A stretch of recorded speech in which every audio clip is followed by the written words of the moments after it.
conciencia cívica en un mayor número de votantes, la Dirección Nacional del Registro Electoral garantiza la legitimidad de las elecciones. Millares de empleados ordenan las listas de electores en las 3.500 agencias del registro, diseminadas por todo el país, llevando un control absoluto de la población.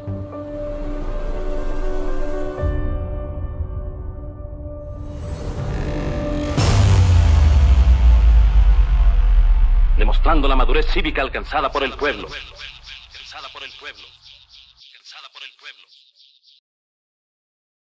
Muy buenas tardes, bienvenidos a la Academia Mexicana de la Historia. Como siempre, un gusto saludar a nuestro público que se encuentra conectado ya aquí en el Zoom, también a los que están en nuestras transmisiones simultáneas, tanto en la página de Facebook como el canal de YouTube. Pues vamos a dar continuidad a nuestro ciclo, Las elecciones en México, siglo XIX y siglo XX, coordinado por la doctora José Valenzuela.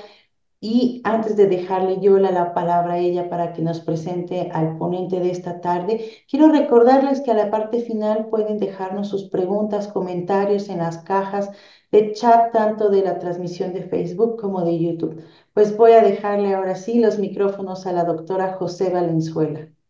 Buenas tardes a todos. Es un gusto para mí presentar al doctor Santiago Portilla Gil de Partearroyo y le agradezco a nombre de la academia y del doctor García Diego su participación. El doctor Portilla es licenciado en Sociología y doctor en Historia por el Colegio de México. Ha ocupado diversos cargos y encomiendas en las administraciones federales. Fue director general del Instituto de Investigaciones Dr. José María Luis Mora, asesor de proyectos para la Dirección General de la Comisión Nacional para el Desarrollo de los Pueblos Indígenas, presidente y director general de la revista Difusión y Divulgación SC. Entre sus múltiples publicaciones podemos mencionar algunas: La personalidad política de Francisco León de la Barra, coautor de Historia de Oaxaca y de Así fue la Revolución Mexicana, tomo 2, Las razones y las obras, crónica del sexenio de Miguel de la Madrid, 1982-1988, de 8 volúmenes, perdón, de 4 volúmenes, Antecedentes, campaña electoral y elecciones federales, 1987-1988, Una sociedad en armas, insurrección antirreeleccionista en México, 1910-11, coautor con Alejandra Layuz de Confrontación de agravios, la postelección de 2006, y de Vicente Fox, El presidente que no supo gobernar. No sé si quieras agregar algo más, Santiago. No, no, con eso es suficiente. Bueno, pues entonces tienes la palabra y puedes iniciar. Muchas gracias. ¿Se me escucha bien? Sí, Muy bien.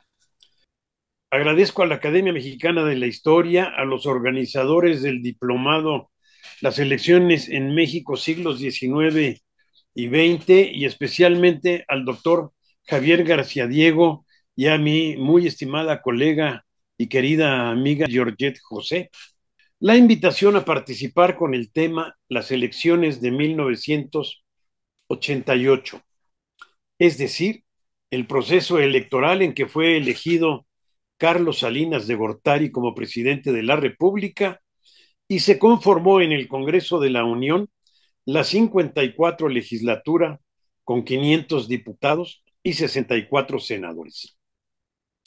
Antes de entrar en materia, quiero dejar claro un posible conflicto de interés. Durante el proceso electoral de 1987-1988, trabajé en la campaña electoral del candidato del PRI a la presidencia como cronista de la misma campaña. El resultado fue la publicación en 1992 del libro, ya mencionado por Georgette, Antecedentes, Campaña Electoral y Elecciones Federales 1987-1988, de la colección Crónica del Gobierno de Carlos Salinas de Gortari, editado por la Unidad de la Crónica Presidencial de Presidencia de la República con el Fondo de Cultura Económica. El proceso electoral 87-88 se dio en el marco de la reforma política iniciada en 1977 por iniciativa de Jesús Reyes Heroles, secretario de Gobernación en el gobierno de José López Portillo y Pacheco. Si bien no era la primera reforma que buscaba ampliar los espacios de participación de minorías políticas, recordemos la creación de la figura de diputados de partido en 1963 durante el gobierno del presidente Adolfo López Mateos, la de 1977 abre la puerta para el registro del hasta entonces proscrito Partido Comunista y para el registro de nuevos partidos, ahora considerados como, y cito, entidades de interés público, lo cual elevaba a los partidos a una nueva categoría dentro del sistema político nacional.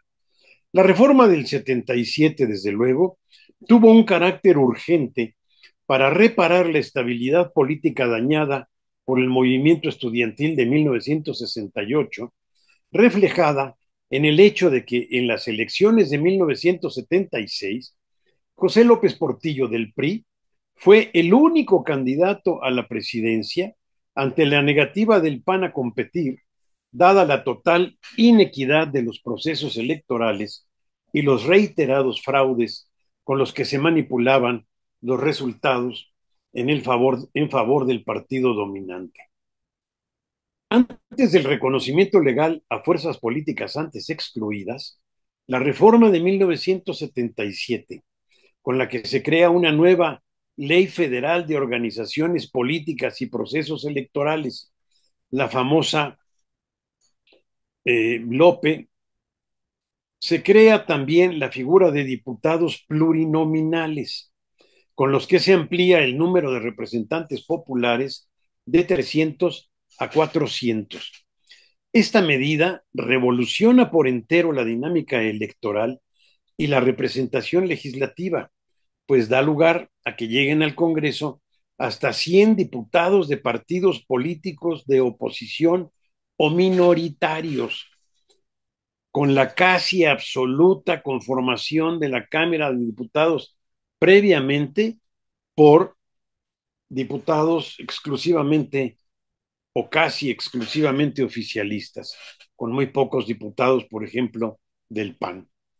Con esta ley se establecieron requisitos claros y relativamente accesibles para que una organización política fuera reconocida como partido político en dos modalidades, definitiva y condicionada según el número de afiliados y de asambleas certificadas que consiguiera. Por fin, la organización debía realizar una Asamblea Nacional Constitutiva en la que se aprobaran 3 documentos básicos: declaración de principios, estatutos y programa elaborados a satisfacción de la nueva normatividad. Si solo se tenían los documentos básicos, la Comisión Federal Electoral, máxima autoridad en la materia, dependiente entonces de la Secretaría de Gobernación y encabezada por el titular, el secretario de Gobernación, podía dar un registro condicionado a que la fuerza aspirante obtuviera al menos 1.5% de la votación nacional, en cuyo caso se le otorgaba el registro definitivo. Esta proporción fue aumentada después a 3%, pero en ese momento, como dije, era relativamente accesible. Las nuevas reglas electorales modificaron el panorama político. Se abrió una nueva época en el debate parlamentario, en el que las voces opositoras tuvieron un peso mucho mayor. En los estados se tuvieron repercusiones importantes, pues los partidos de oposición, fortalecidos en lo federal, tuvieron la fuerza suficiente para ganar ayuntamientos de ciudades importantes en distintas regiones, señaladamente el PAN en los estados del norte. Para quienes no hayan vivido aquellos tiempos y piensen solo en el presente, esto puede parecer banal, pero en aquellos momentos era algo extraordinario, porque casi todo el panorama político estaba casi monopolizado por el PRI. La movilización social en favor de los partidos fue notable, aunque las votaciones en elecciones federales no fueran muy abundantes para la oposición. Así, por ejemplo, en la elección presidencial de 1982 participaron ya 7 candidatos, a diferencia del único en la anterior, pero el PRI obtuvo 68.4% de la votación total, el PAN 15.7%, el PESUM, formado por 5 agrupaciones de izquierda, 3.5%, y otros 6 partidos obtuvieron votaciones en rangos de 0.2% a 1.8%.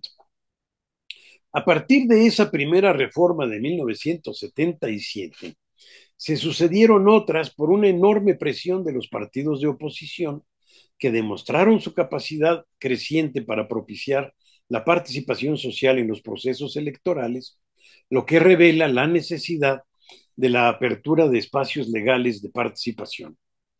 Esta fue, y es importante señalarlo, la lógica de la reforma política en su conjunto, desde 1977 hasta 1996. Luego vinieron otras que habría que discutir aparte.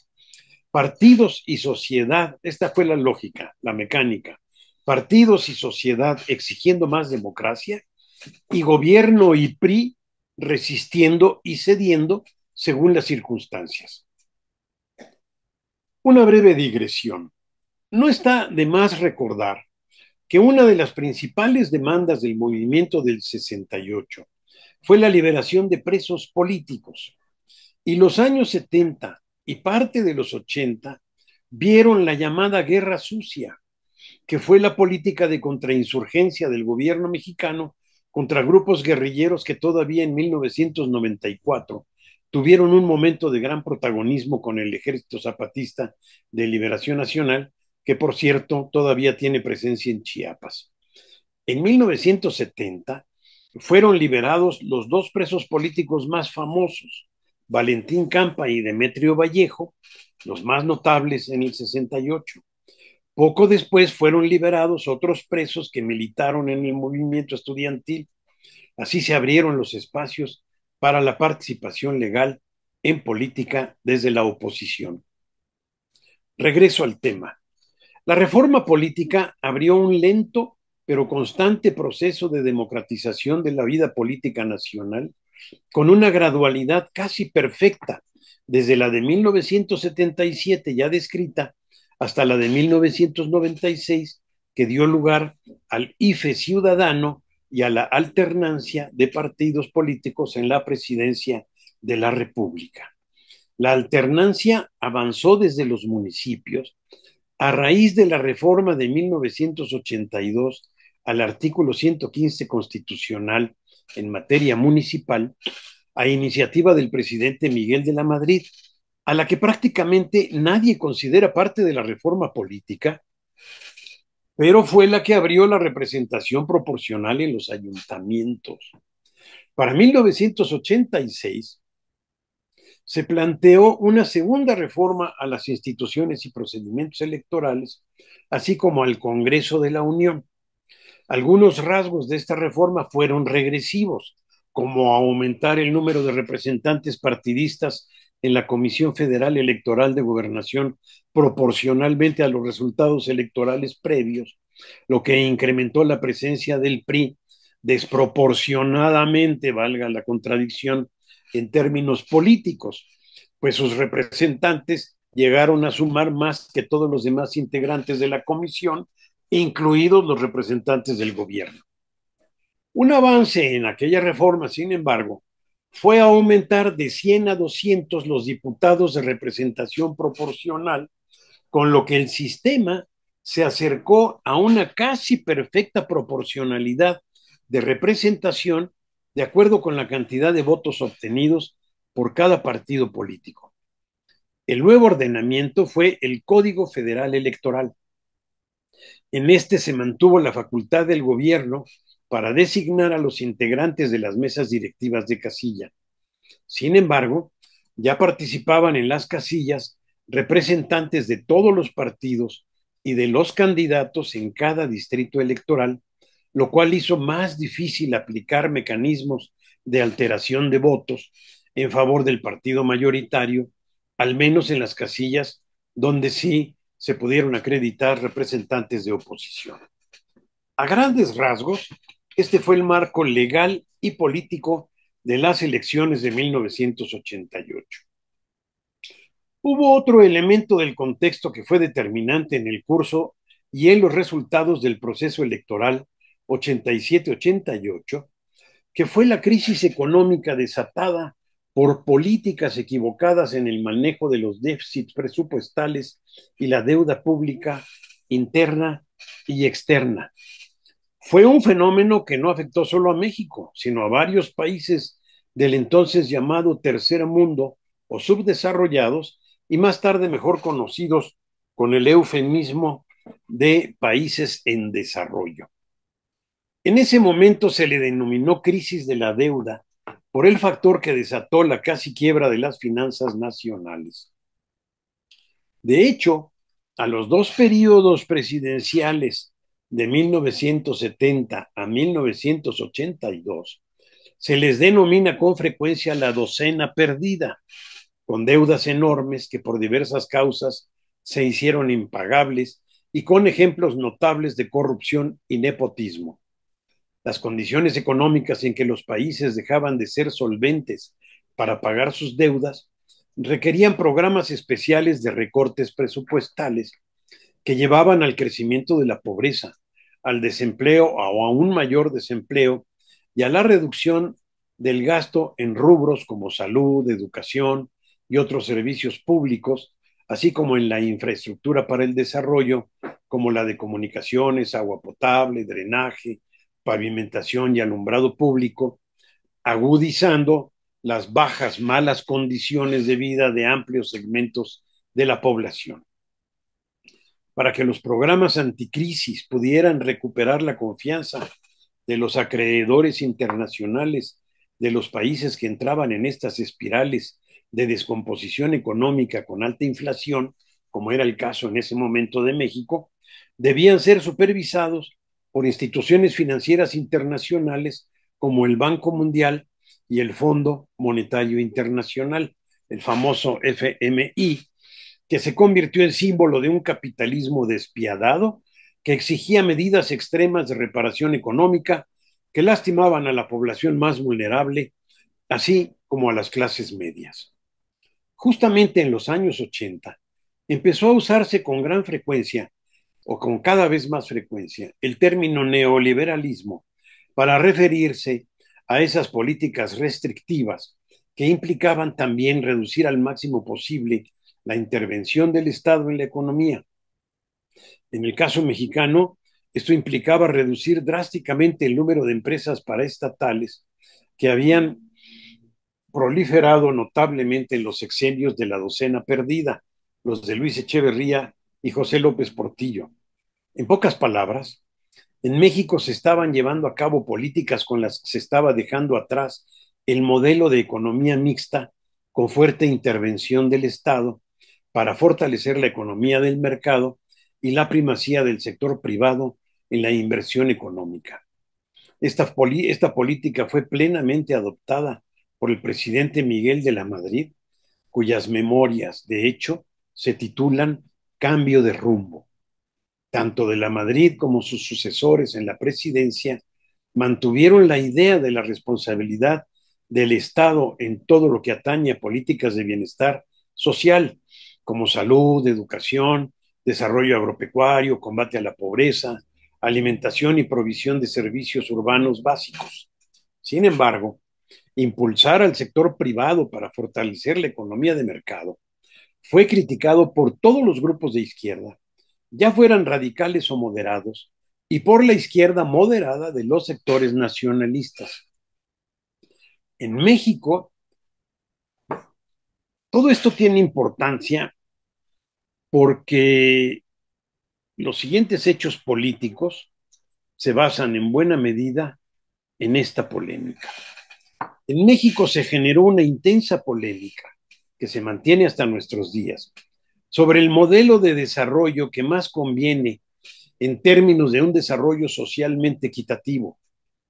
Unos sostienen que para repartir la riqueza debe impulsarse primero su creación mediante mecanismos de mercado, protegiendo y fomentando la propiedad y la inversión privadas o la inversión mixta pública y privada, mientras otros sostienen que la propiedad debe limitarse en beneficio de la colectividad y que la prioridad del Estado y del gobierno debe ser la justicia social y la reducción de las desigualdades.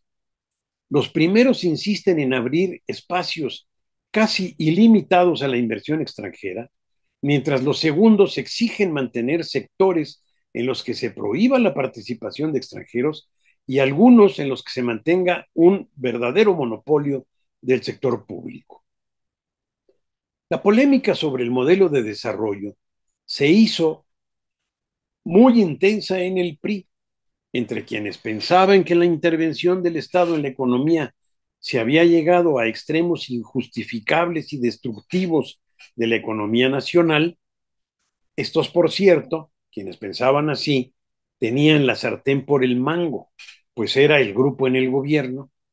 Y por otro lado, quienes afirmaban desde adentro del PRI que se estaban traicionando los principios del nacionalismo revolucionario y la ideología surgida con el triunfo de la Revolución de 1910, que se estaba entregando la soberanía nacional al Fondo Monetario Internacional, que debían suspenderse los pagos de la deuda pública, sobre todo la externa, mantener el gasto en favor de la población, suspender la enajenación de empresas paraestatales y establecer un estricto control de precios de los productos de consumo popular. El grupo en el gobierno estaba convencido de que suspender el pago de la deuda agravaría la crisis. Se perdería por completo el crédito y la credibilidad de México ante la comunidad internacional, al menos la representada por los países avanzados de Occidente, y consideraba que el exceso de empresas paraestatales debilitaba estructuralmente la economía nacional y debía evitarse un contraproducente control de precios. El Grupo Nacional Revolucionario afirmaba que la crisis era producto de aquellas políticas liberales abrazadas por los del grupo en el gobierno. El indicador más grave y palpable de la crisis era la inflación, que llegó a dimensiones inéditas durante la presidencia de Miguel de la Madrid. En el último año de su predecesor, la carestía llegó a 98.8% anual. En los siguientes 3 años se redujo paulatinamente con las políticas restrictivas aplicadas hasta 63.8% en 1985. Pero en ese año, en 85, recordemos, ocurrió el peor sismo de la historia, que afectó gravemente la vida nacional y desde luego la economía. Y el año siguiente, en 86, la inflación repuntó hasta 105.8% y en 87, año de inicio del proceso electoral para renovar la presidencia y el Congreso de la Unión, fue empeorando mes a mes hasta alcanzar 159.2%. A lo largo del sexenio, el gobierno puso en marcha distintas medidas de política económica y de acuerdos sociales con empresarios, trabajadores urbanos y del campo para aminorar los efectos sobre el bienestar de la población, pero los mexicanos vivimos en aquellos años la pesadilla de una hiperinflación aparentemente imparable. Y recordemos que la inflación afecta siempre más a los sectores más desprotegidos. Esta situación provocó, como no podía ser de otra manera, un descontento social generalizado que los partidarios del nacionalismo revolucionario dentro del PRI aprovecharon para organizar un movimiento disidente que reclamaba una selección democrática del candidato priista a presidente de la República. Tenían al personaje ideal para encabezar al movimiento, Cuauhtémoc Cárdenas Solórzano, hijo del legendario general Lázaro Cárdenas, a quien la población conocía incluso como el Tata, el ícono del nacionalismo revolucionario que gobernó México de 1934 a 1940. Un caudillo popular sin duda, fallecido en 1970, pero que en 1986 era todavía cariñosamente recordado por amplios grupos de trabajadores del campo y las ciudades. Como su padre, Cárdenas Solórzano, también había sido gobernador de Michoacán de 1980 a 1986, o sea, recientemente al periodo que estamos analizando. Tenía un gran parecido físico con su padre, orejón, austero, siempre serio, de cara alargada y narizón, y había sido crítico de las políticas neoliberales, sostenía férreamente la continuidad de la rectoría y participación directa del Estado en la economía. Junto con Porfirio Muñoz Ledo e Ifigenia Martínez, recientemente fallecida, como dirigentes más importantes, formaron una corriente democrática dentro del partido para exigir ser tomados en cuenta en la selección del candidato presidencial. Sabían perfectamente que las bases del PRI, que numerosas bases del PRI los seguirían en esta demanda. Era la primera disidencia importante en el partido oficial desde que en 1952 el general Miguel Enríquez Guzmán había desafiado los cánones de la sucesión presidencial, pretendiendo que la dirigencia nacional del PRI abriera la posibilidad de varias candidaturas, la suya entre ellas. Como en 1988, la disidencia de 87 y 88, la disidencia de Enríquez representaba a la izquierda del PRI, o sea, como en 1988 la corriente democrática representaba a la izquierda dentro del PRI, que consideraba que varias políticas implementadas por el presidente en aquel entonces Miguel Alemán traicionaban el espíritu revolucionario, en especial la política agraria, que a su parecer estaba generando nuevos latifundios. En 1987, la corriente democrática del PRI no consiguió que el presidente de la Madrid aceptara incluir a Cárdenas en el proceso de selección del candidato presidencial. Sin embargo, el nombre y renombre de sus integrantes no podía simplemente ignorarse, por lo que el partido oficial abrió un proceso para considerar a 6 distinguidos priistas, así les decían, algunos de los cuales habían manifestado abierta o discretamente, según se acostumbraba entonces, su interés en participar. En octubre de 1986, cambió la dirigencia del partido con la renuncia de Adolfo Lugo Verduzco como presidente del Comité Ejecutivo Nacional y su reemplazo por Jorge de la Vega Domínguez. De la Vega llevó a cabo un recorrido por todos los estados de la República ante la presión de la corriente democrática para fortalecer la unidad del partido en torno al presidente y supuestamente para auscultar a las dirigencias estatales sobre los aspirantes idóneos a la máxima magistratura nacional. En agosto de 1987, después de haberse realizado la 30ª Asamblea Nacional, en un hecho sin precedentes, fíjense, ya estamos en agosto de 1987, el CEN del PRI dio a conocer la lista de los 6 distinguidos priistas, como dio en llamárseles en los medios de comunicación, todos miembros del gabinete presidencial. No entraré a la descripción de los aspirantes incluidos, ni a las presentaciones que en orden alfabético hicieron ante la dirigencia nacional y las estatales, transmitidas por televisión a todo el país, lo que convirtió en el proceso en el tema más relevante del momento. Terminadas las presentaciones, el 3 de octubre se realizó un Consejo Nacional Extraordinario, lo que la Comisión Nacional de Coordinación Política del PRI informó al presidente de la Madrid al día siguiente, así como la decisión del Consejo Nacional Extraordinario de designar al candidato ese mismo día, 4 de octubre, y elegirlo formalmente en una convención nacional el 7 y 8 de noviembre. Fíjense en el ritual.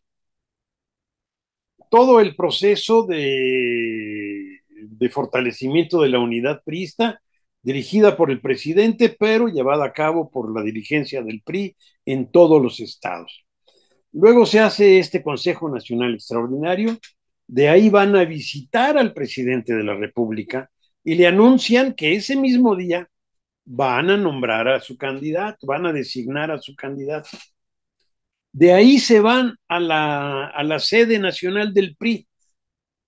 En el Salón Presidentes del PRI, Jorge de la Vega, acompañado por los líderes sectoriales, dio a conocer que los tres sectores del PRI, campesino, obrero y popular, así como la dirigencia territorial, se habían pronunciado, y cito, pronunciado unánime y categóricamente a favor de la candidatura para presidente de la República del compañero Carlos Salinas de Gortari.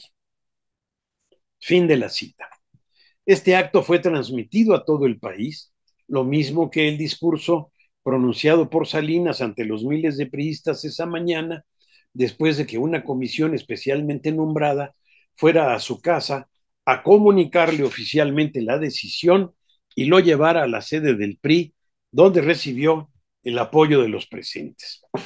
Tampoco voy a entrar en las confusiones que se generaron entre García Ramírez y Alfredo del Mazo, que creyeron que iban a ser ellos, en fin, fue Salinas unánimemente elegido por los sectores priistas.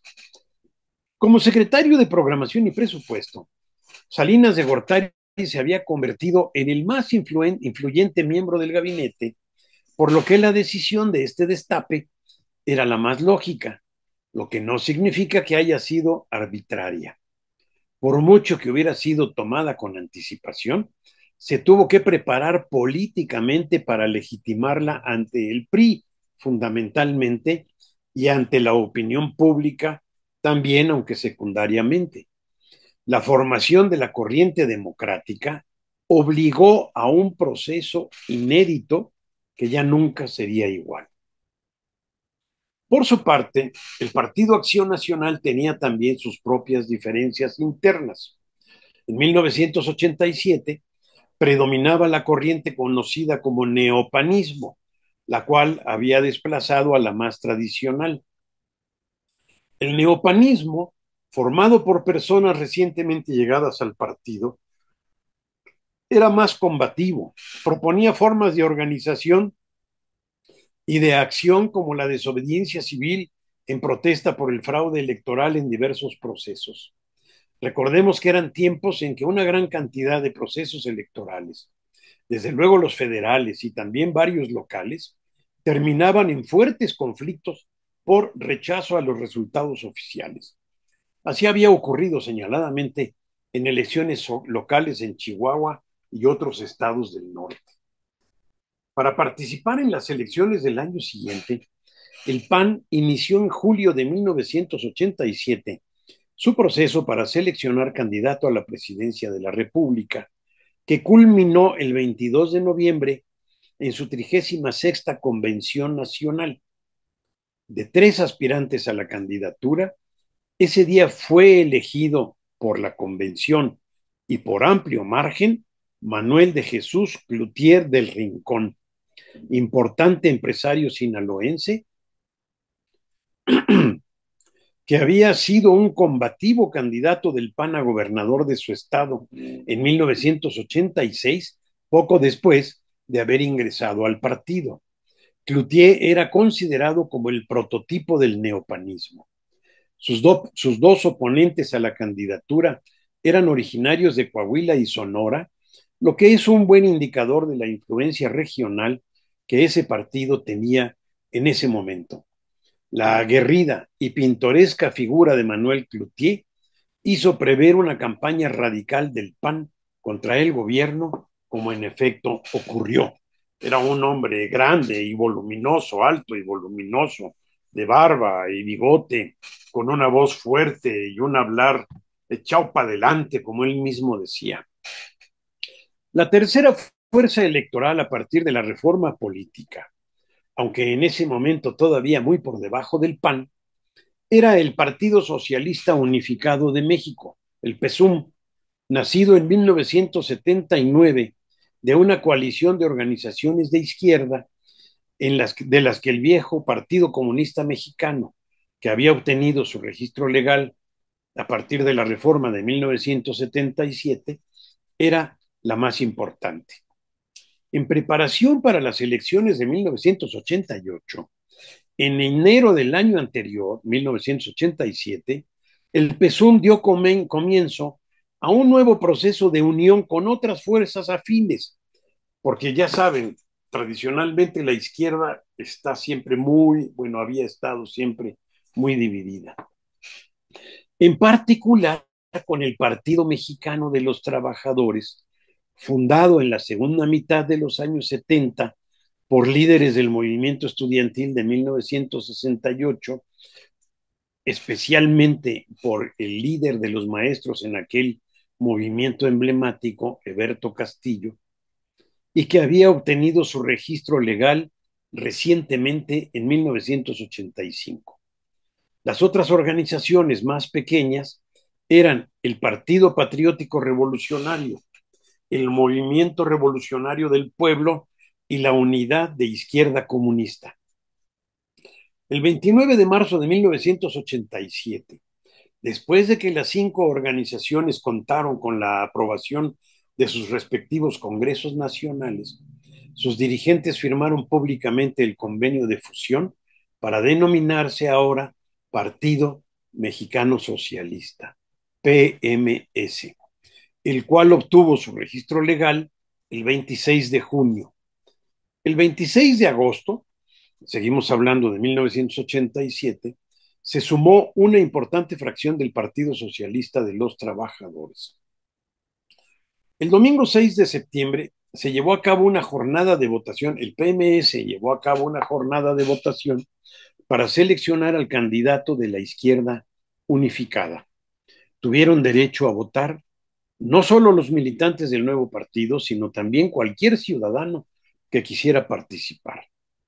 De 4 precandidatos, Eberto Castillo Martínez obtuvo la nominación presidencial con algo más de la mitad de 216,800 votos emitidos, según informó la dirección del partido.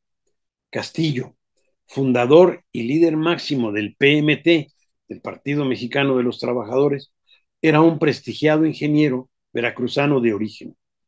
Había sido dirigente de los maestros universitarios que respaldaron el movimiento del 68, después de lo cual pasó varios meses en prisión como preso político. Desde entonces había realizado un intenso trabajo periodístico y político, ya libre, en la organización de un partido de izquierda nacionalista. El 14 de septiembre, Eberto Castillo, de 1987, Eberto Castillo fue proclamado oficialmente candidato del PMS a la presidencia de la República. Por su parte, el Partido Revolucionario de los Trabajadores, que al principio había planteado incorporarse al esfuerzo de unificación de la izquierda con el PSUM, al final decidió encabezar un proceso propio de unión con organizaciones de izquierda más radicales y pequeñas que las que formaron el PMS.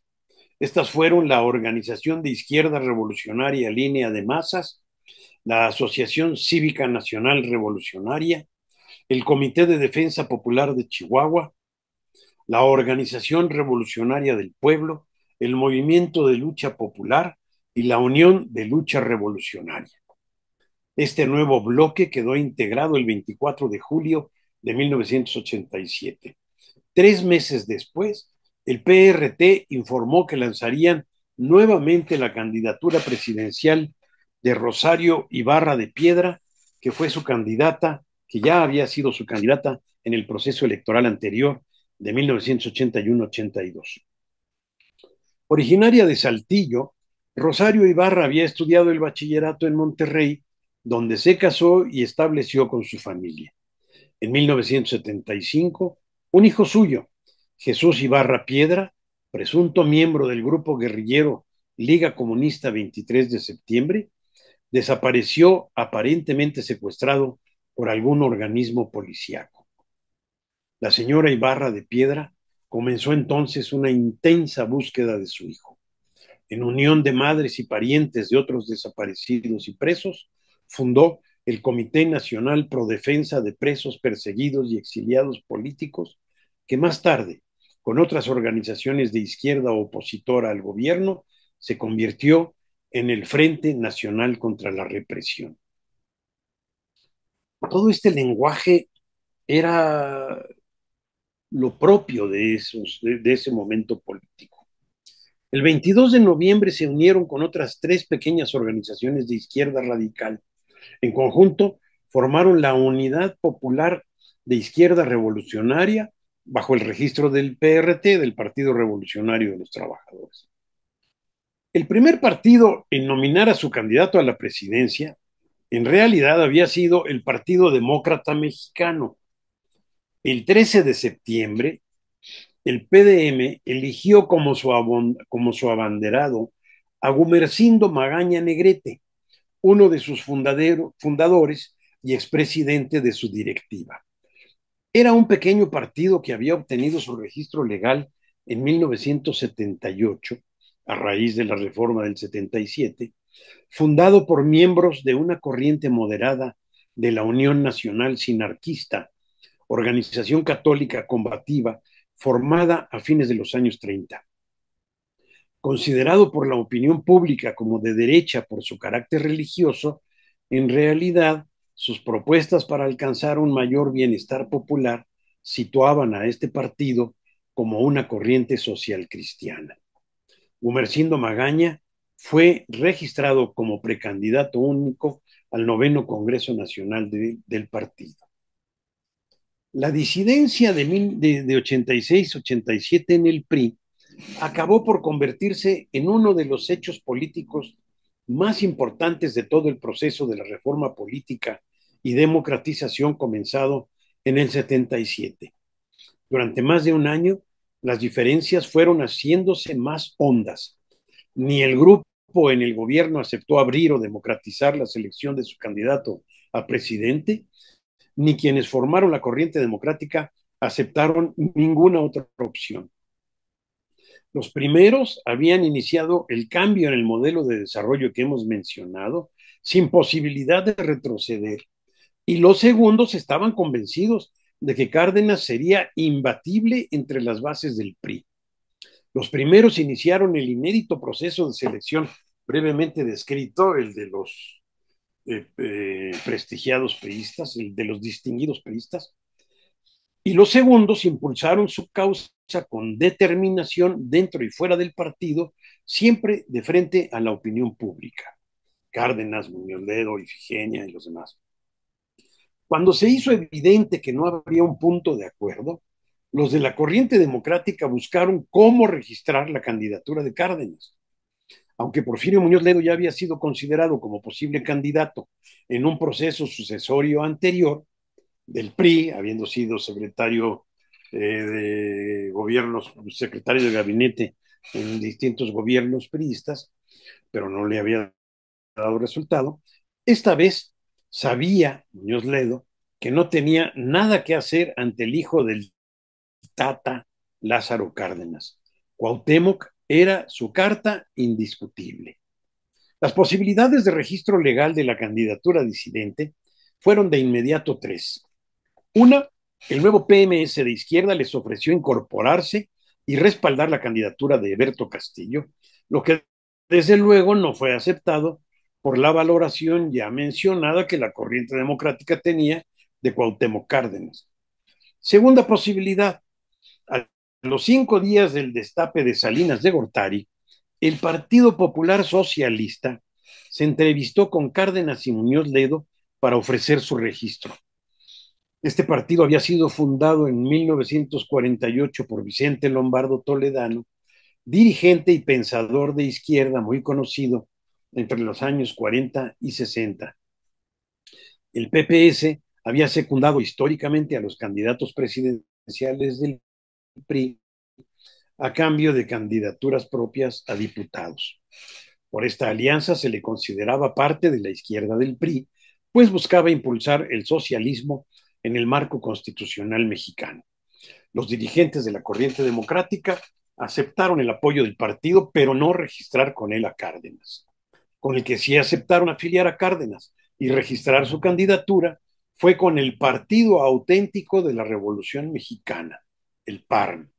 Este fue fundado en 1954 por militares veteranos de la Revolución de 1910, sobrevivientes todavía de aquel movimiento, que consideraban que había que mantener la pureza ideológica del movimiento revolucionario. Como el PPS, apoyaban a los candidatos presidenciales del PRI a cambio de candidaturas a legisladores y a algunas presidencias municipales en ciudades del norte.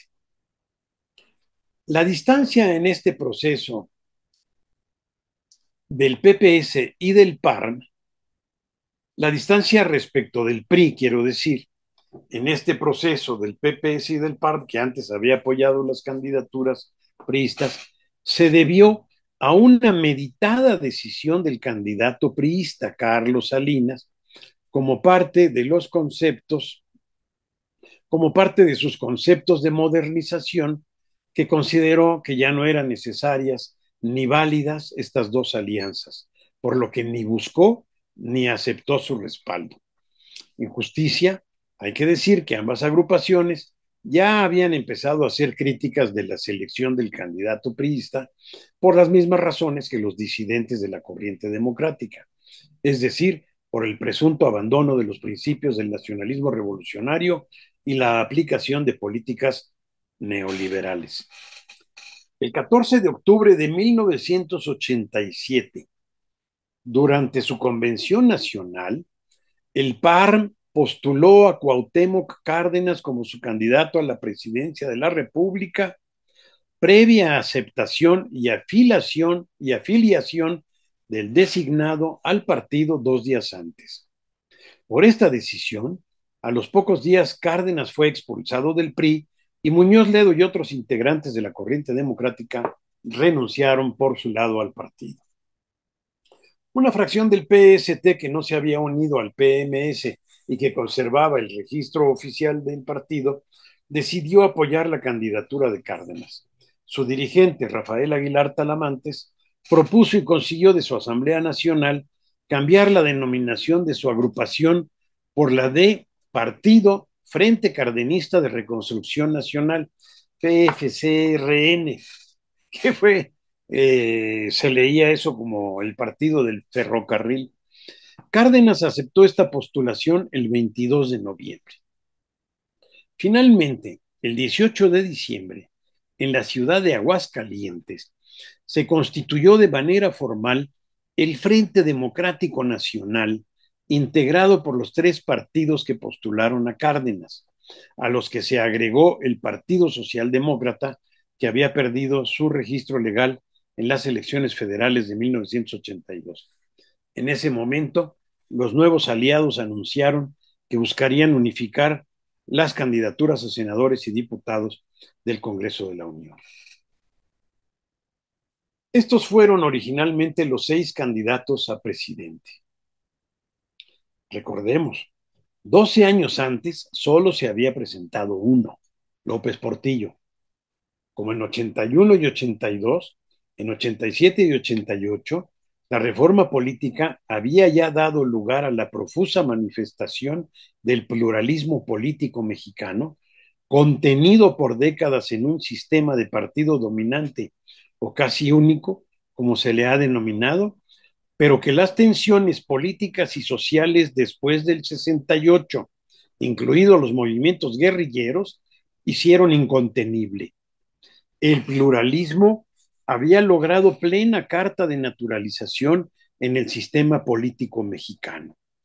Y no está de más, me parece, comparar brevemente este proceso con lo acontecido en las décadas de los 70 y los 80 del siglo pasado en el resto de América Latina, donde los movimientos de extrema izquierda fueron respondidos con golpes de Estado militares y una cruel represión.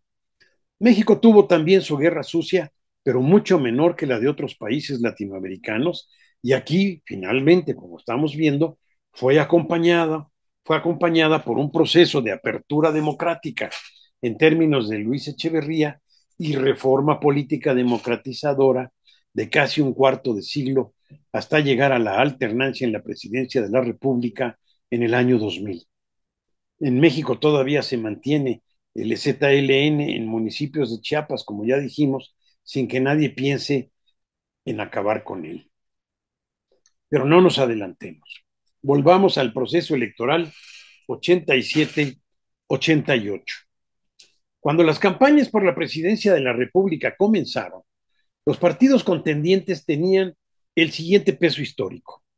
El PRI, que se había mantenido en el poder por 58 años, era el primero, con una fuerza superior a la del conjunto de sus rivales y una importante presencia en todos los estados. En la elección presidencial de 1988 había obtenido 68.4% de la votación total, porcentaje que aumentó para el candidato Miguel de la Madrid a 71%, pues lo fue también del PPS y del PARM.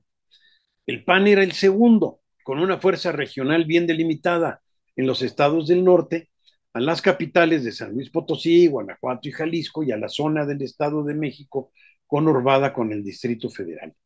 En la elección de 1982, el PAN había obtenido poco menos de una sexta parte de la votación total, 15.7%. Los otros 6, PPS, PARM, PMS, Ferrocarril, PDM y PRT, eran pequeños partidos que en la elección de presidente de 1982 habían obtenido porcentajes de 3.5 el PSUM, antecedente del PMS, y de entre 1 y 2% los otros. El PARM obtuvo 1%, menos de lo requerido para mantener el registro legal, pero en 1985 logró, con registro condicionado, superar el límite de 1.5%. En cuanto a tendencias, entre estos partidos dominaban definitivamente los de izquierda, pues 4 postulaban explícitamente una vía al socialismo y uno se apegaba a la doctrina del nacionalismo revolucionario. Por su parte, el fenómeno de la candidatura de Cuauhtémoc Cárdenas no paró con su registro legal bajo las siglas del PARM y la formación del Frente Democrático Nacional. Se convirtió en el fenómeno político más novedoso y trascendente del proceso electoral que analizamos.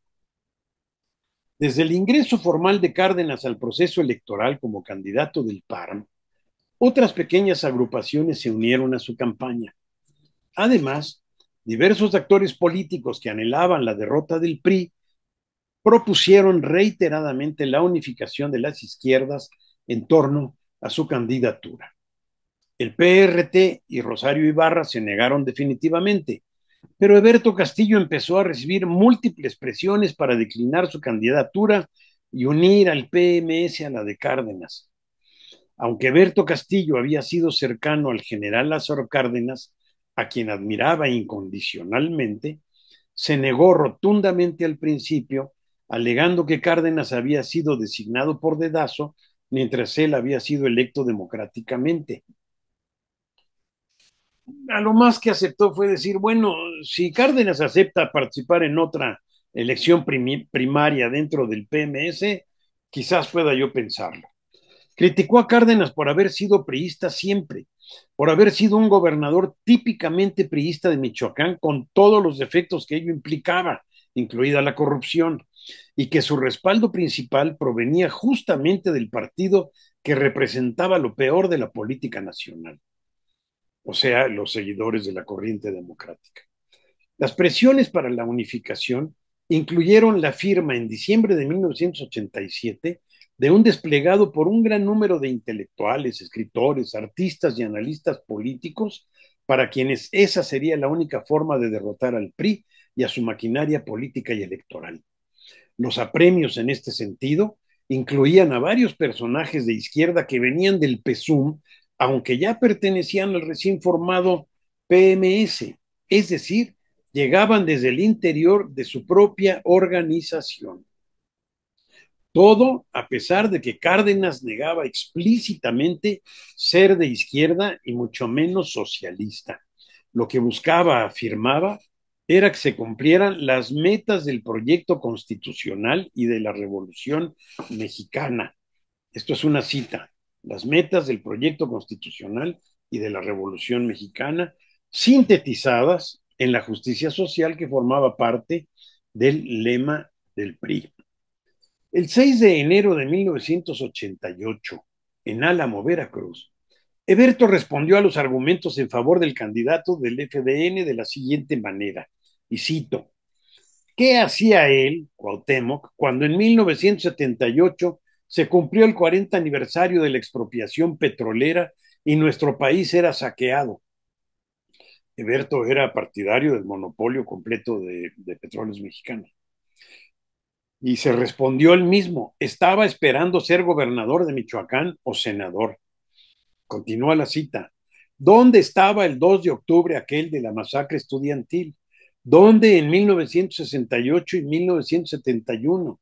¿Dónde cuando incluso su padre Lázaro Cárdenas fue a buscarme, decía Eberto, y a decirme, si te agarran te van a matar? ¿Por qué ese silencio absoluto? ¿Dónde estaban también Porfirio Muñoz Ledo e Ifigenia Martínez? Fin de la cita. Cárdenas se defendió acusando a Castillo de haberse entregado al servicio del candidato oficial del PRI por negarse a la unificación y aseverando que durante toda su trayectoria política él había militado en favor de las causas del pueblo, contra el imperialismo y los ideales de la Revolución Mexicana y siguió pugnando por la unión contra el PRI. La candidatura de Cárdenas creció con el tiempo y logró mítines masivos en lugares en los que su padre era auténticamente venerado, como en La Laguna, donde los campesinos, beneficiarios del reparto agrario cardenista, sintieron que el general había reencarnado y volvía para trabajar nuevamente por el pueblo. Una nota periodística, de hecho, se tituló Los campesinos esperaron 50 años y Cárdenas volvió reencarnado en su hijo. El entusiasmo con el que recibieron a Cárdenas en estos lugares era impresionante. El ascenso de esta campaña reafirmó los llamados a la unidad y las presiones sobre Castillo.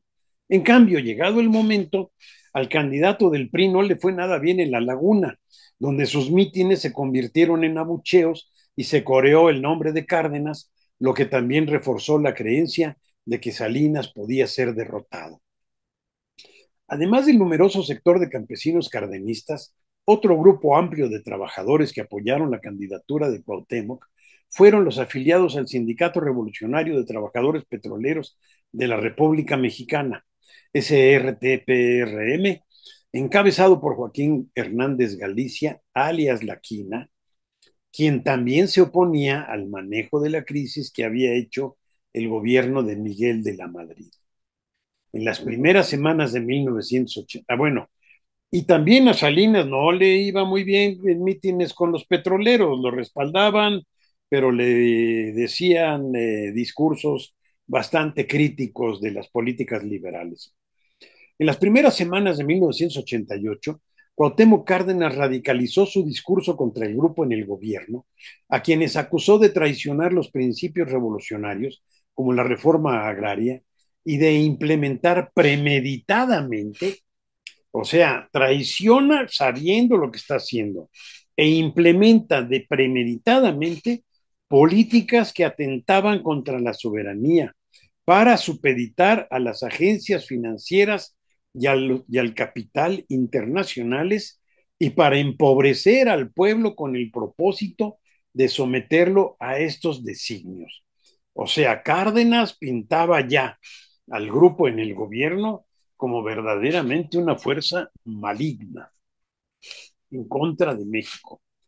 La polémica entre los partidarios de Cárdenas, candidato del FDN, y de Castillo del PMS siguió durante los primeros meses de 88, pero se fue decantando en favor del hijo de Lázaro Cárdenas, en parte por la persistente popularidad de su padre como el presidente más inclinado a la justicia social, expropiador del petróleo, defensor de la soberanía nacional, protector de perseguidos políticos de otros países, impulsor definitivo de la reforma agraria y el reparto de tierras, defensor de las organizaciones obreras, instaurador de la educación socialista, creador del Instituto Politécnico Nacional, entre otras cosas que se le reconocían. Pero los logros de Cuauhtémoc Cárdenas en 88 fueron principalmente políticos. En primer lugar, un discurso que lo ubicaba francamente como contrario a las políticas liberales del grupo en el gobierno y en favor de los principios y políticas del nacionalismo revolucionario. En segundo lugar, el éxito creciente de sus movilizaciones en los mítines de su campaña en la Ciudad de México y en varias otras regiones del país. Y en tercer lugar, estos éxitos motivaron un imparable proceso de adhesiones de personas y agrupaciones políticas, incluidos, como ya dije, algunos que militaban en el PMS. Los mítines de Berto Castillo también empezaron a ser cada vez más numerosos, pero menos que los de Cárdenas. Su discurso era más propositivo en función de las necesidades económicas, sociales y políticas del país, fundamentalmente en torno a la educación y a la educación superior, menos aguerridas, aunque también siempre críticas del grupo en el gobierno. Las voces dentro del PMS que lo instaban a declinar su candidatura en favor de la de Cárdenas, me parece, eran lo que más lo debilitaban.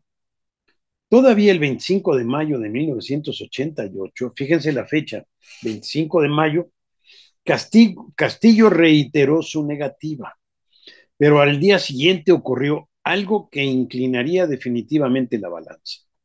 El 26 de mayo tuvo lugar un mitin de apoyo a Cárdenas en la UNAM, que desbordó la explanada central de Ciudad Universitaria. Todo. Hasta ese momento se suponía que la UNAM era uno de los bastiones fuertes del PMS y de Heberto Castillo, en conjunto con los universitarios de prácticamente todo el país.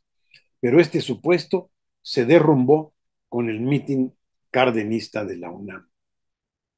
Todavía el 31 de mayo, eso fue el 26 de mayo, todavía el 31, en Zacatecas, Heberto se reafirmó en su posición de no retirarse de la contienda.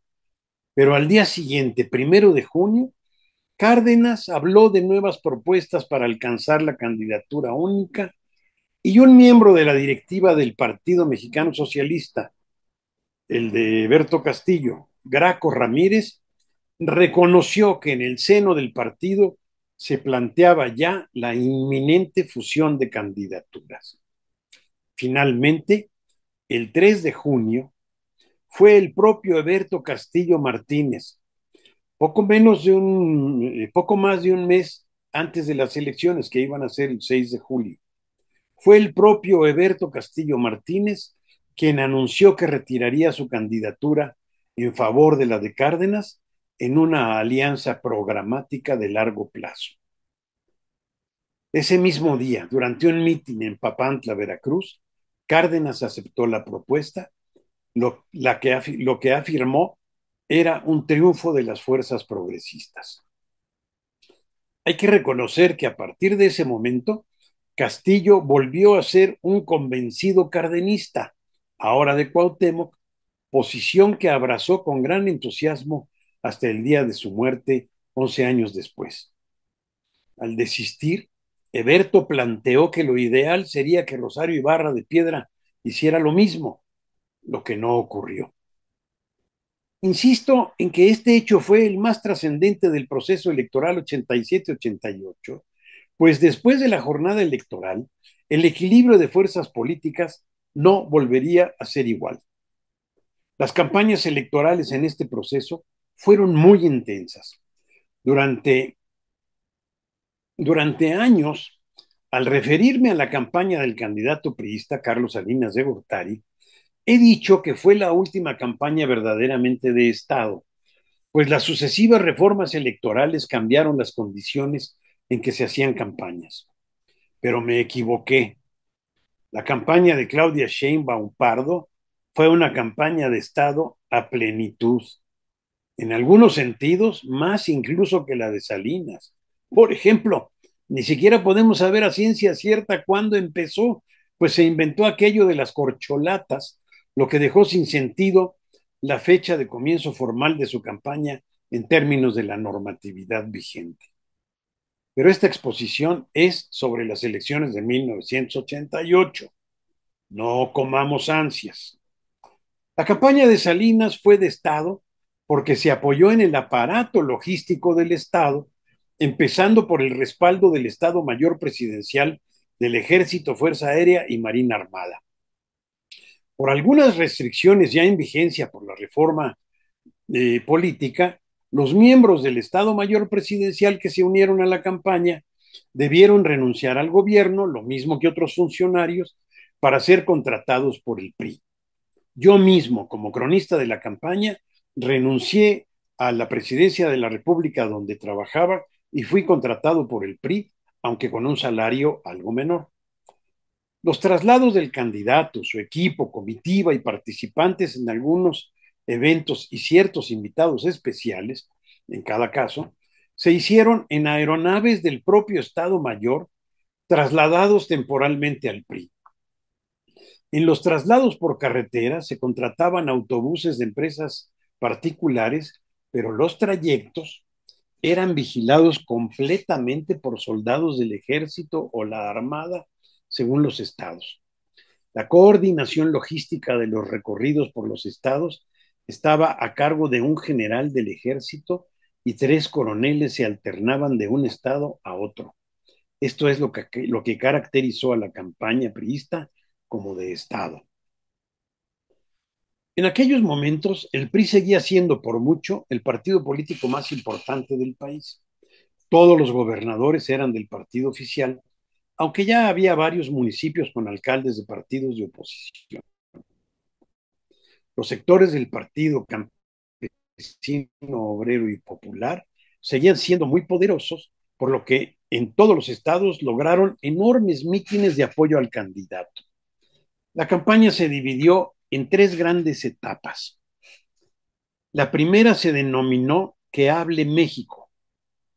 Además de los mítines sectoriales de apoyo, se llevaban a cabo eventos de diagnóstico y reflexión sobre los temas que afectaban a los estados y localidades que se recorrían, y en ellos hablaban expertos, pero también personas de los propios estados, que daban sus puntos de vista sobre los temas con frecuencia de manera crítica hacia el gobierno. Por eso se llamaba Que hable México. En esta fase se recorrieron todos los estados, las ciudades más importantes en cada uno y zonas rurales o significativas en relación con temas específicos. Recuerdo, por ejemplo, una reunión sobre migración casi en Chiapas, casi en la frontera con Guatemala, una reunión muy emotiva. Bueno, la segunda etapa fue la de propuestas.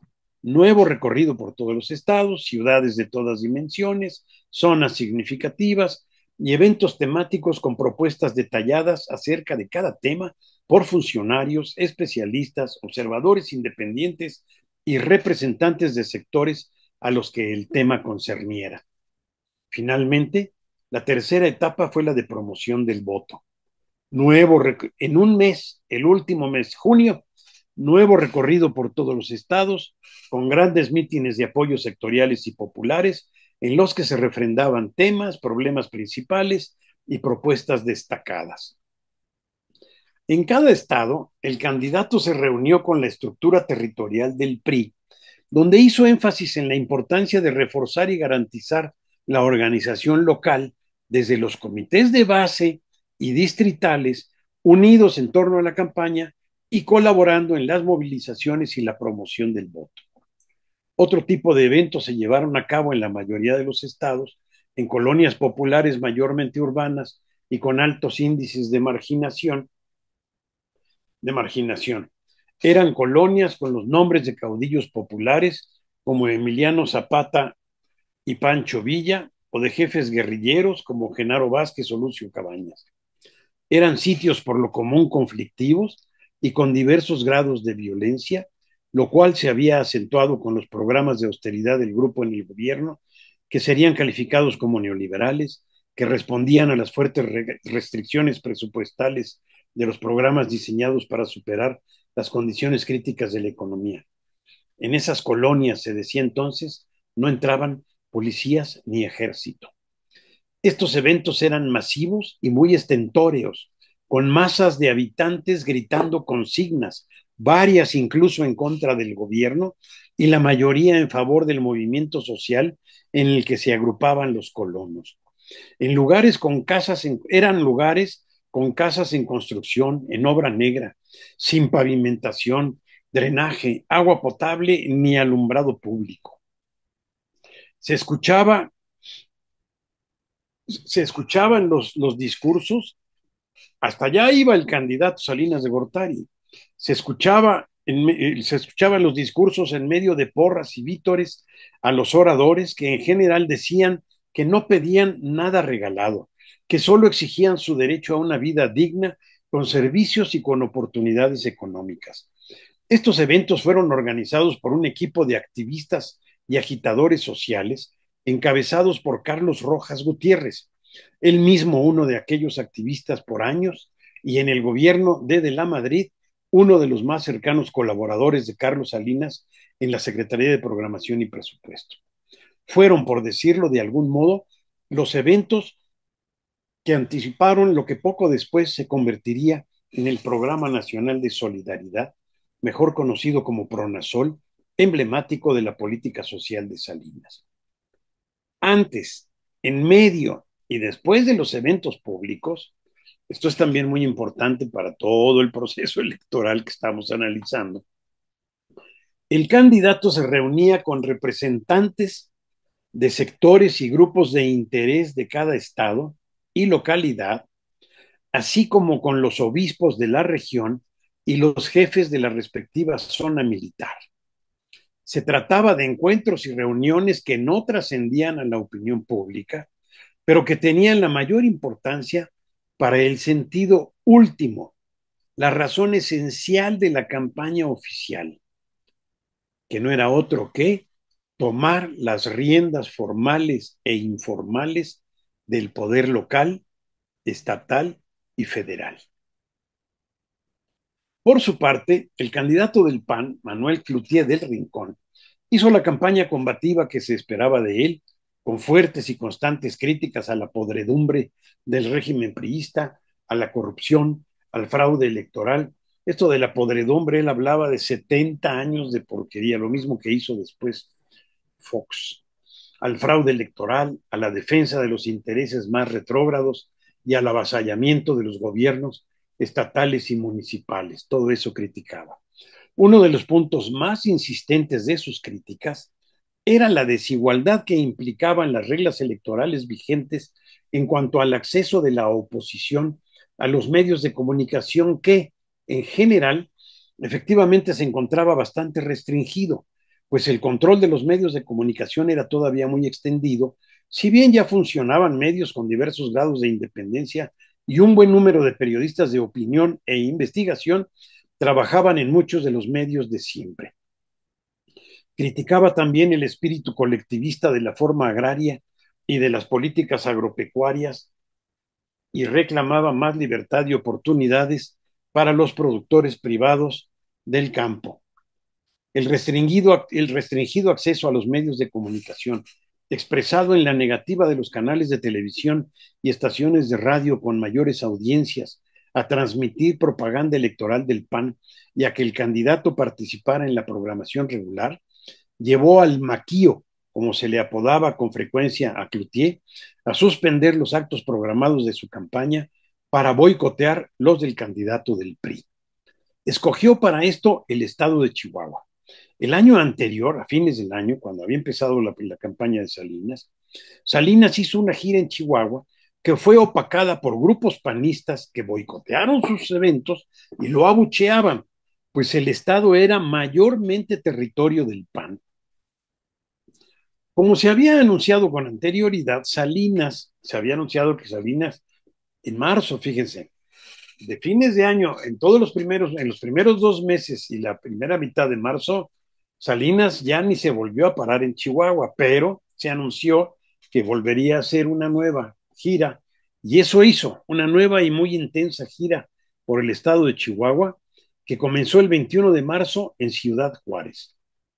Cloutier se plantó en las inmediaciones de los mítines de Salinas, denunciando el trato desigual por los medios de comunicación y buscando reunir a más personas que el priista. Esto, sin embargo, no le dio resultado. En ningún mitin Cloutier logró reunir a más de un centenar de personas contra los miles de Salinas, así que a los 3 días desistió, no sin refrendar sus críticas al priismo y a su candidato, lo mismo que al injusto sistema electoral que favorecía al oficialismo. A los 3 días, el candidato panista reanudó la programación anterior de su campaña y el priista terminó los últimos 2 días con el mayor de los éxitos. Cabe decir que en esta ocasión específica también es parte importante de cómo operaba el PRI. Fue fundamental el apoyo del sindicato de maestros y la participación directa de la profesora Elvester Gordillo, que fue enviada a Chihuahua con ese propósito, en la organización de la gira en los días previos a la llegada de Salinas. Su estrategia fue motivar a los priistas de las ciudades chihuahuenses a manifestar con orgullo su pertenencia al PRI, de modo que los recorridos del candidato estuvieran puntuados por banderines tricolores en muchas casas de colonias populares y de clase media. Así fue. No entro a una descripción de las campañas de Gumersindo Magaña y de Rosario Ibarra, porque su movilización no fue muy significativa y poco aportaría a la caracterización del proceso electoral 87-88, más allá de reiterar la pluralidad política. Antes de llegar al día de la emisión de la votación, no puede dejar de mencionarse que unos pocos días antes, en la noche del 2 al 3 de julio, la elección fue el 6 de julio, en la noche del 2 al 3 de julio, fueron asesinados Francisco Javier Obando Hernández y su asistente Ramón Gil Heraldes. Obando era el enlace entre la corriente democrática y los partidos del Frente Democrático Nacional y había diseñado un sistema para que el día de la elección en cada uno de los 300 distritos electorales, dos responsables transmitieran las incidencias de la jornada y, sobre todo, al final transmitieran los resultados de cada casilla y copias de las actas de cada casilla. Sus cadáveres fueron encontrados en la madrugada del día 3 dentro del automóvil de uno de ellos. Este hecho criminal tendió una sombra de duda sobre el proceso en su conjunto, agravando la desconfianza previa en la limpieza de la votación. Llegamos así a la jornada electoral del 6 de julio de 88, que sería sin duda una de las más recordadas en la historia electoral de México y la más impugnada del proceso de reforma política y democratización del país. Yo pregunto a María José, creo que ya llegué al límite del tiempo. Bueno, No sé a ver, si, en principio no me llamo María, George. perdón, Sí, Georgette José, perdón. te quedarían como 5 o 7 minutos para que termináramos y diéramos, o 10 minutos máximo, para que diéramos paso a unas cuantas preguntas Sale, vale, sale, ¿sí? vale, porque viene el asunto de la caída del sistema. Sí, ya sé, Bueno, apresúrate. para ese día se habían cumplido todas las etapas del proceso, pero Cuauhtémoc y Cloutier aseguraban que estaban en condiciones de ganarle a Carlos Salinas, aunque advertían la posibilidad de que el gobierno y su partido impidieran ese triunfo mediante el fraude. Temprano en la mañana se instaló la sesión permanente de la Comisión Federal Electoral. Su presidente, el secretario de Gobernación, Manuel Bartlett Díaz, explicó que todos los presentes, representantes de partidos políticos y del Poder Legislativo, tenían todos los medios de comunicación para necesarios para dar seguimiento a la jornada minuto a minuto y que por instrucciones del presidente de la Madrid se ponían a disposición todos los recursos del Estado necesarios para las tareas de la comisión. Propuso que se hiciera un receso y se volviera a las 11, en lo que terminaban, bueno, ya se habían instalado las casillas, en fin. Eh, la sesión iba a ser permanente hasta que así lo consideraran los presentes. Y antes de entrar en receso, el Partido Popular Socialista solicitó un minuto de silencio en memoria del par de asesinados unos días antes. También en los estados, municipios y distritos se instalaron a tiempo los órganos electorales con los respectivos representantes de partidos políticos. A lo largo del día hubo una gran participación electoral, se formaron grandes filas en las casillas de la gente esperando a votar y parece que a lo largo de todo el día, según lo informaron los medios de comunicación, así continuó. Y al reanudarse la sesión permanente se denunciaron algunas irregularidades, por ejemplo, que en Michoacán algunas casillas habían cambiado de dirección sin previo aviso, lo que confundía a los votantes, que en Durango en algunas casillas se negaba la entrada a los representantes del PAN. El ferrocarril dijo haber recibido informes de brigadas volantes del PRI votando en algunas casillas de Tamaulipas. Eh, pero vaya, ninguna de estas irregularidades era aparentemente generalizada ni grave.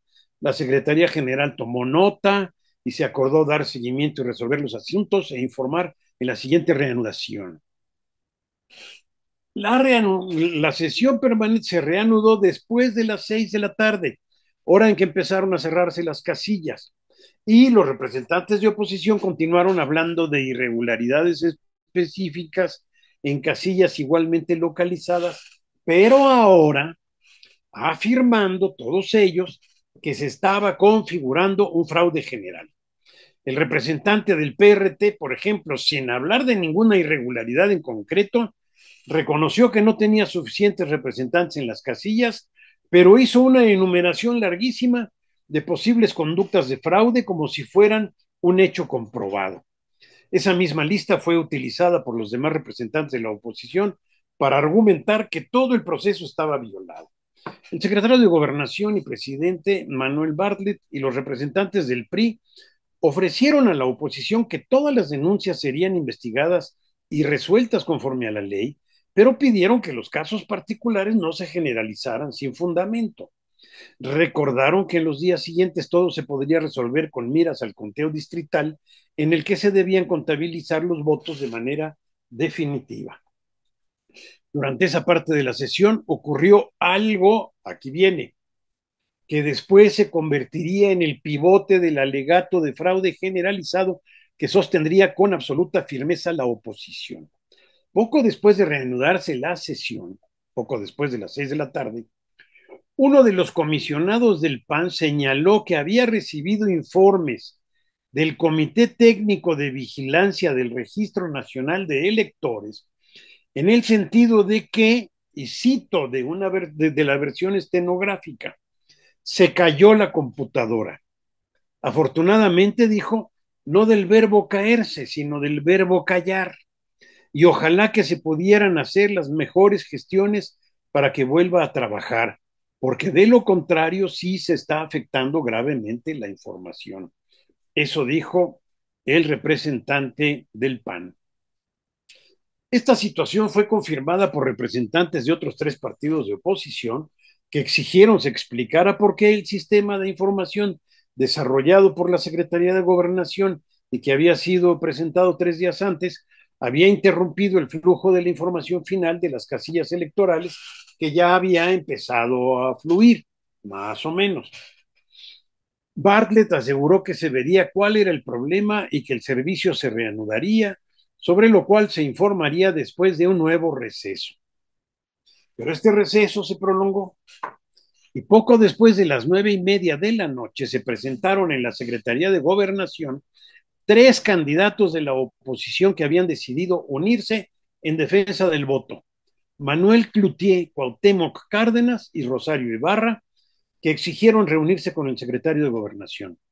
Bartlett los recibió y le entregaron un documento en el que afirmaban que la jornada había estado llena de irregularidades y que la caída del sistema solo confirmaba el gran fraude que se había cometido en favor del candidato del PRI.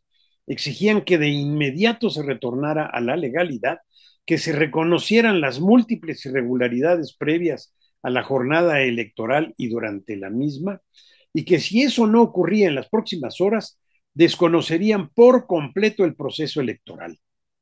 En los hechos, lo que estaban reclamando era que se anulara la elección, pues si las irregularidades habían tenido efectivamente la dimensión que señalaban, no sería posible repararlas de otro modo.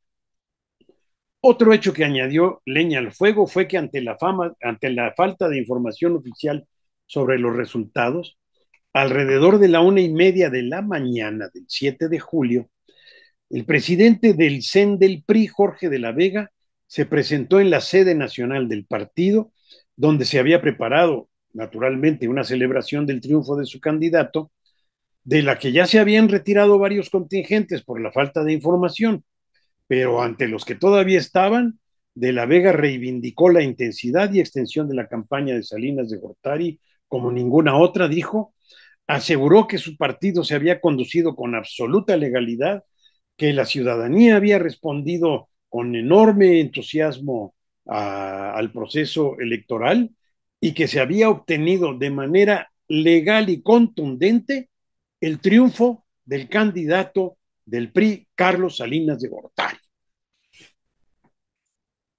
Poco después, al rato, se reanudó la sesión de la Comisión Federal Electoral.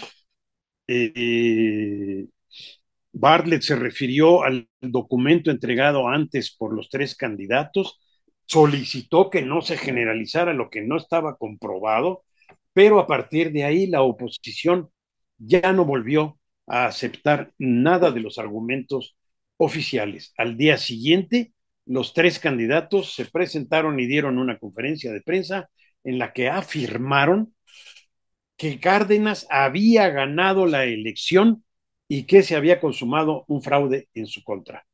Y a partir de ahí ya no, eh, ya no hubo conciliación posible entre estas dos posturas totalmente contrarias. Y bueno, creo que aquí puedo detenerme, Georgette, con la idea de esperar las preguntas. Ok, muchas gracias, Santiago. ¿Alguien tiene alguna pregunta, alguna duda, alguna observación? Omar Isur del Ángel, adelante, por favor. Muchas gracias.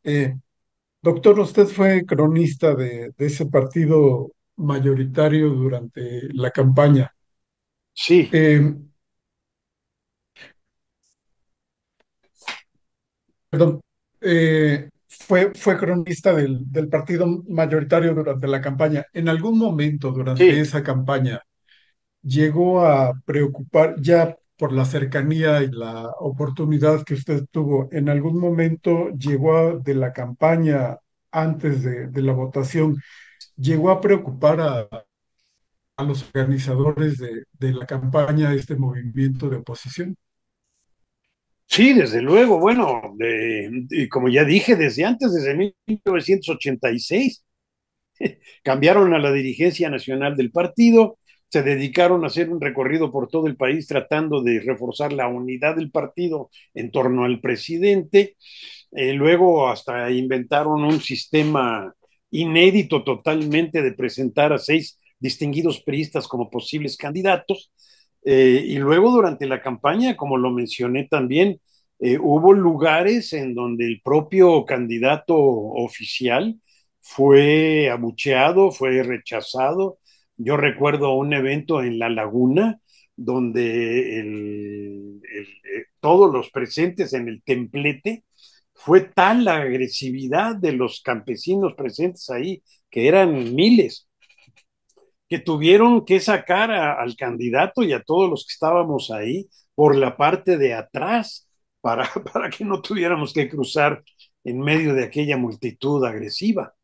Entonces sí, claro que hubo preocupación y sí se consideraba como en efecto ocurrió. Se crean o no los resultados oficiales, la verdad es que a partir de ese momento los equilibrios políticos nacionales cambiaron definitivamente de un sistema relativamente bipartidista con un conjunto de pequeños partidos que no pasaban del 10% entre todos, los de izquierda, se pasó definitivamente a un partido tripartidista con una división casi igual y que se fue empeorando para el PRI con el paso del tiempo. Sí, claro que todo esto y luego también varias de las acciones del gobierno cuando comenzó con Carlos Salinas, pues también denotan la preocupación que existía en las esferas oficiales y del partido mayoritario por por la fuerza que había adquirido el movimiento de oposición. Bueno, muchas gracias, Santiago. Te leo un comentario que hay en el chat de Sí, Laura Ruiz Romero. En sí. las elecciones de 1988 fui escrutadora. En la fila de entrega de actas, un sondeo daba como ganador a Cuauhtémoc Cárdenas. Fue una gran experiencia. Santiago, excelente conferencia. Gracias. Yo le preguntaría a Laura, y como escrutadora, ¿cuál fue el resultado en esa casilla? ¿Sí ganó Cuauhtémoc? ¿Y dónde estaba? Porque hay que recordar que la presencia cardenista tuvo mucha fuerza en ciertas regiones del país.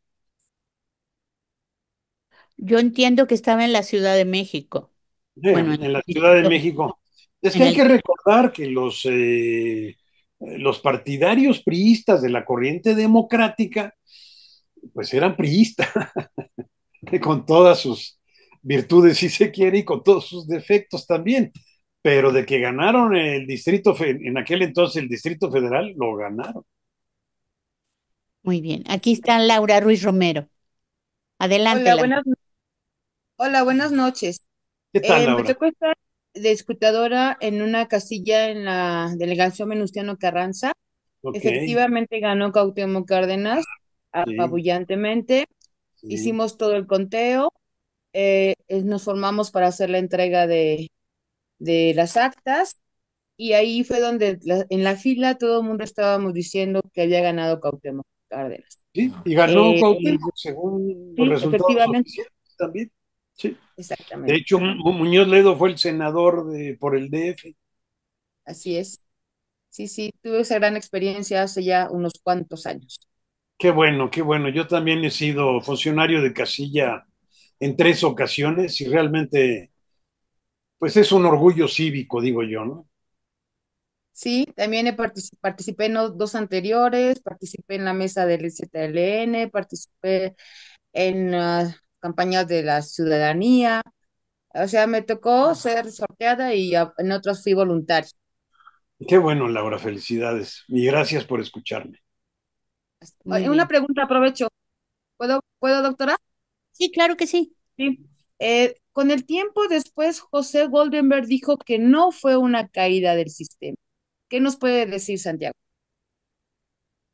De hecho, la participación específica de Pepe, por cierto, le digo Pepe porque fuimos compañeros en la Facultad de Ciencias Políticas en el primer semestre de la carrera de Sociología. Yo después me cambié a la tarde y él se quedó en la mañana, pero lo conozco y me conoce bien.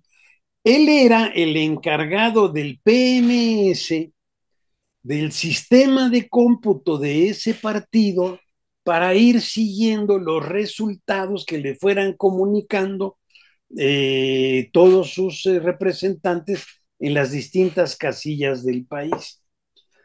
Y cuando Cárdenas, Ciclutier y Rosario Ibarra dieron por ganador a Cárdenas, Woldenberg dijo en un testimonio posterior que en ese momento los resultados que él tenía y que le fueron llegando a lo largo de toda la jornada no avalaban ese triunfo de Cárdenas. Pero bueno, toda la votación tuvo una gran cantidad de irregularidades de las dos partes, debo decir, porque las conozco. Y bueno, ahora sí que cada quien interpreta ese momento histórico según sus convicciones. Absolutamente.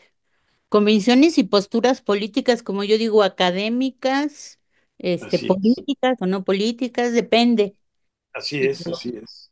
el lugar político social en el que nos encontremos, ¿no? ¿Alguien más? Gracias, Laura. ¿Alguien más? Yasmín. Doctora, sí tenemos algunas acá en nuestra transmisión de Facebook, un perfil que tiene como nombre Pueblo Organizado CDMX. Pregunta, hace un comentario y va a ir a un par de preguntas. En noviembre de 2021, Bartlett declaró que Diego Fernández de Ceballos inventó la frase caída del sistema y que el jefe Diego mandó a quemar boletas electorales en común acuerdo con Salinas. ¿Qué puede mencionar el doctor Portilla al respecto? Bueno, como ya dije, la caída del sistema la dijo en primer lugar un representante del PAN en la Comisión Federal Electoral. Para este libro que yo escribí, trabajé todas las versiones estenográficas de la Comisión Federal Electoral de aquel momento y ahí vi por primera vez eso. Y el panista se refería al verbo callar, no al verbo caer. Bartlett dijo esto pues ya como parte del equipo del presidente López Obrador, eh, y bueno, lavándose las manos él mismo, porque hasta ese momento todo mundo decía que Bartlett era el artífice de la caída del sistema.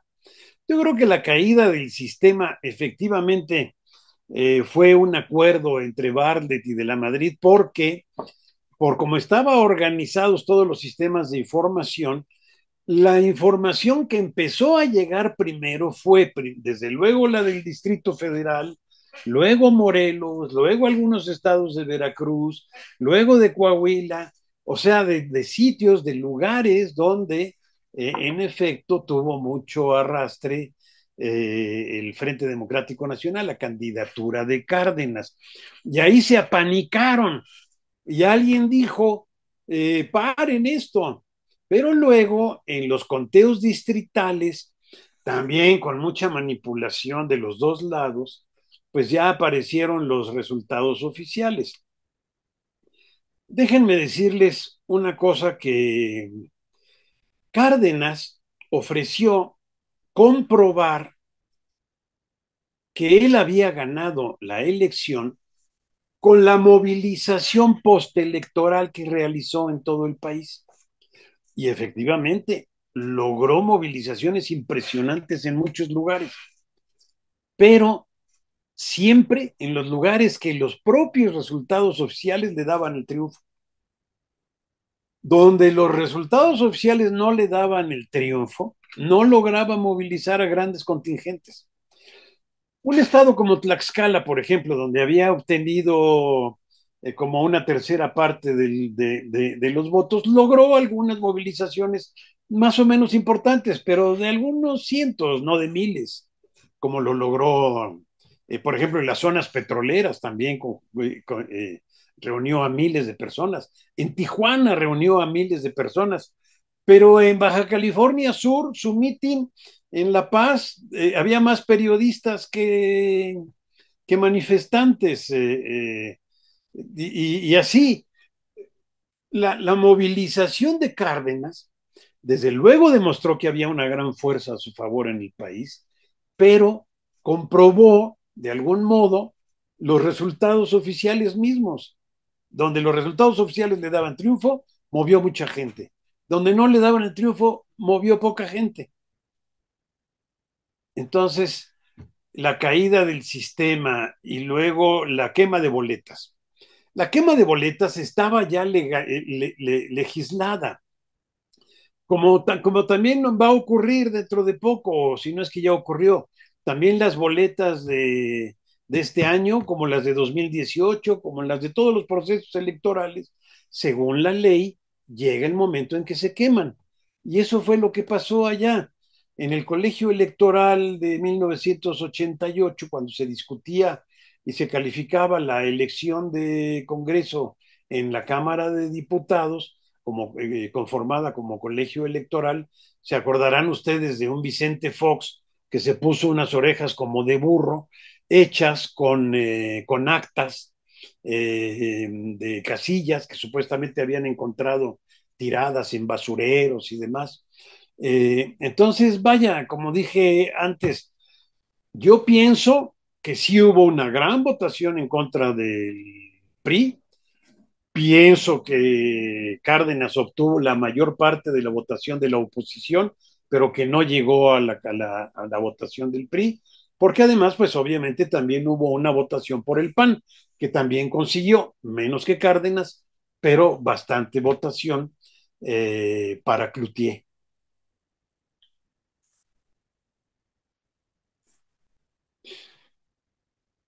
¿Alguna otra, Yasmín? Sí, Sí, Yasmín. claro, Osvaldo Barrera. Entonces, pregunta él, comenta y pregunta. Entonces López Obrador copiaría el mismo modelo que Salinas hizo, recorrer el país y tratar de hacer una unificación. Bueno, de algún modo, sí, pues ese recorrer el país. Lo que pasa es que aquí López Obrador lo hizo ya en defensa de su candidata y demás, mientras que Salinas lo hizo como candidato. Miguel de la Madrid nunca se pronunció abiertamente en favor de Salinas antes de su destape. No hubo una campaña previa a la campaña oficial según el calendario oficial. Eh, o sea, sí copió a Salinas en el recorrido del país, pero con intenciones totalmente distintas y con una ocupación, la de presidente de la República, totalmente diferente. Si quien pregunta se refiere a López Obrador candidato, bueno, López Obrador nunca dejó en 18 años de hacer campaña. López Obrador, aunque no estaba permitido legalmente, pues ya sabemos, a él las leyes no se le aplican. Él siguió haciendo campaña, campaña, campaña, campaña. ¿Recuerdan ustedes aquello, cómo se llama el término de hacer campaña fuera de los tiempos legales? Es también un delito electoral. Y él hizo campaña casi 18 años de manera continua, sin parar, visitando todo el país. La siguiente pregunta, Yasmín. Sí, aquí comentan y preguntan también. Doctor, recuerdo que esa noche en realidad se sentía mucha tensión y las irregularidades fueron saliendo. ¿Usted cree que en esa época se hubiera podido activar una rebelión ciudadana que se generalizara entre la población? Eh, no creo el sentido de una rebelión insurreccional, no lo creo. La movilización existió, pero fue una movilización cívica, con motivos electorales, ya sea que creyeras que todo había sido un gran fraude o no. Por ejemplo, Cloutier también hizo grandes movilizaciones, consiguió grandes movilizaciones postelectorales en la Ciudad de México y en las zonas donde el PAN era muy fuerte y había obtenido una votación muy alta. Pero si se refiere a un movimiento insurreccional, no había. Digo, había todavía, bueno, existen en nuestro país todavía, como ya dije, movimientos guerrilleros, cuando menos uno, pero no hay un afán insurreccional de la población, no. Este, yo quiero añadir como respuesta, espero estés de acuerdo, Santiago, Sí. que hubo un acuerdo entre Cárdenas y Cloutier de no convocar a una rebelión. porque no querían incendiar al país. A final de cuentas fue aceptar em, el resultado de las elecciones, a pesar de todas las impugnaciones y demás que pudieran haber habido. Ellos no decidieron encabezar ningún movimiento violento en el país. Sí, porque tampoco hubiera tenido una respuesta muy grande, insisto, la gente, bueno, los movimientos guerrilleros nunca tuvieron una respuesta social significativa. El ZLN en el 94 fue el que más consiguió eh, demostrar una base social significativa entre los indígenas chiapanecos. Pero vaya, yo no sé si fue un acuerdo entre ellos, si siquiera se lo plantearon, no podría yo decir. No creo que hubieran logrado si hubieran decidido lo contrario, pero bueno, si lo definieron, qué bueno. Mira, en un sentido parecido hay quien dice que López Obrador pudo perfectamente también convocar a una insurrección armada en el 2006, cuando perdió por menos de un punto porcentual la elección frente a Calderón. Y además, por eso dicen que fue muy justificado que bloqueara Reforma, porque fue la forma de calmar a sus huestes para que éstas no se rebelaran violentamente. Yo tampoco creo que en ese momento, si López Obrador hubiera deseado convocar a una insurrección armada, hubiera tenido gran eco. Pero vaya, no, en ningún caso creo yo que eso hubiera tenido alguna viabilidad. Que se lo pudieron haber planteado, pues sí, Cárdenas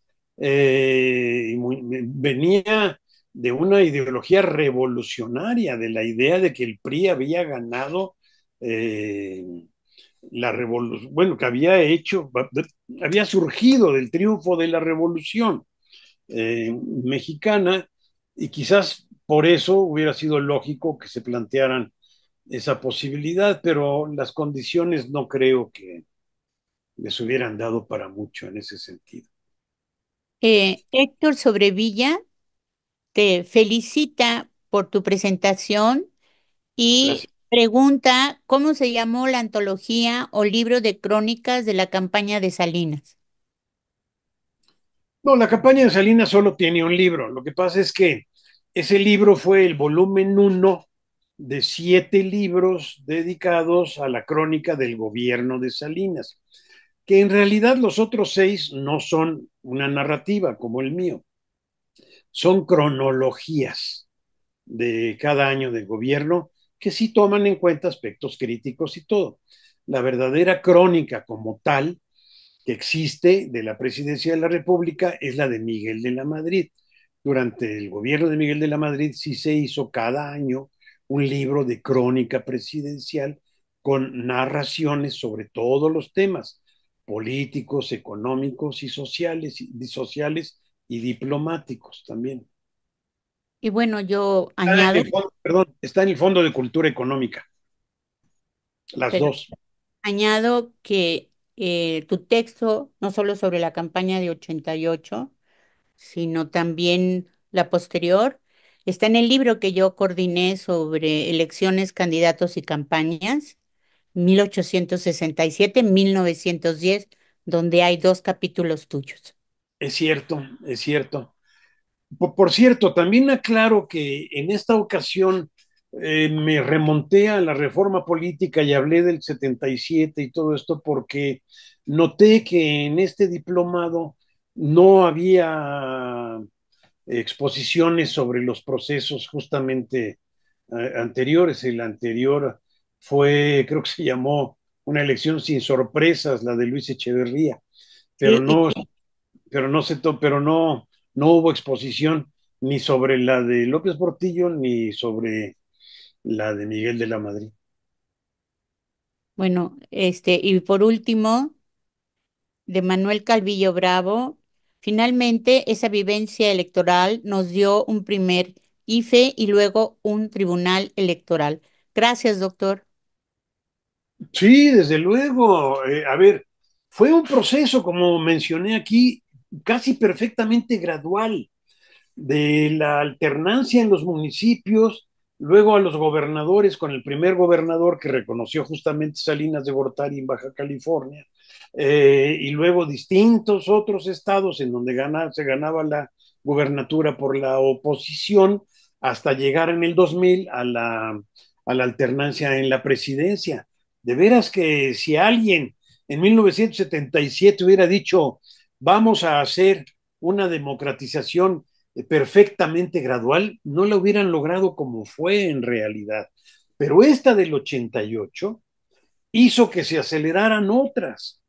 Entonces, ya por ejemplo, la de Miguel de la Madrid dio como resultado la formación de la parte esta de la Procuraduría contra Delitos Electorales, ya se había formado efectivamente una especie de tribunal electoral y todo eso todavía se afinó mucho más en las siguientes dos y en la de 96 fue cuando ya se formó el IFE plenamente ciudadano, ya estaba el tribunal electoral adscrito a la Suprema Corte de Justicia, después de que ya la Suprema Corte de Justicia había alcanzado un grado bastante bueno de independencia. En fin, tiene razón Calvillo.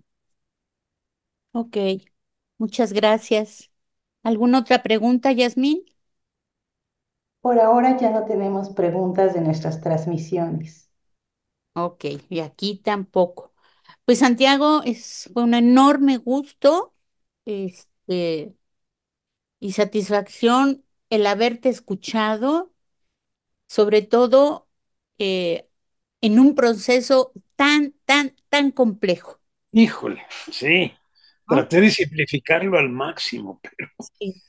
Pero tanta movilización partidaria, no solo los candidatos, sino las alianzas partidistas,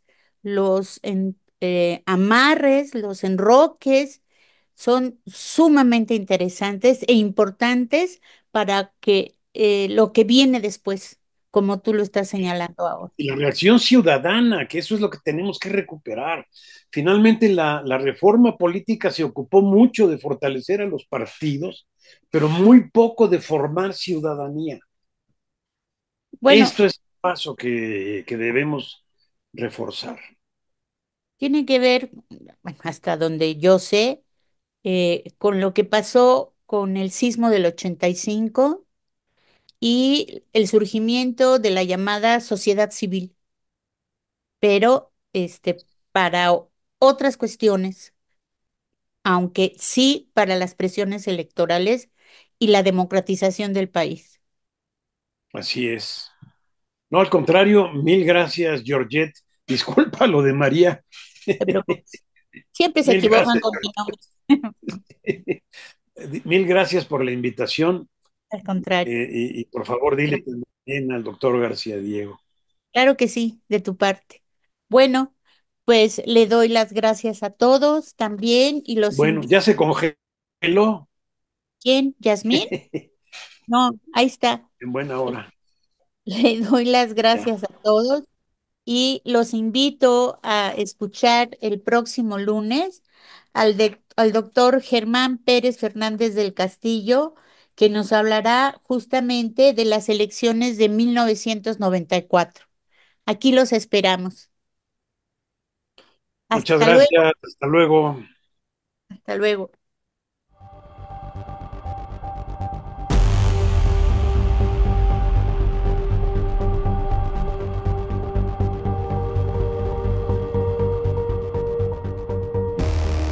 Creando conciencia cívica en un mayor número de votantes, la Dirección Nacional del Registro Electoral garantiza la legitimidad de las elecciones. Millares de empleados ordenan las listas de electores en las 3.500 agencias del registro, diseminadas por todo el país, llevando un control absoluto de la población.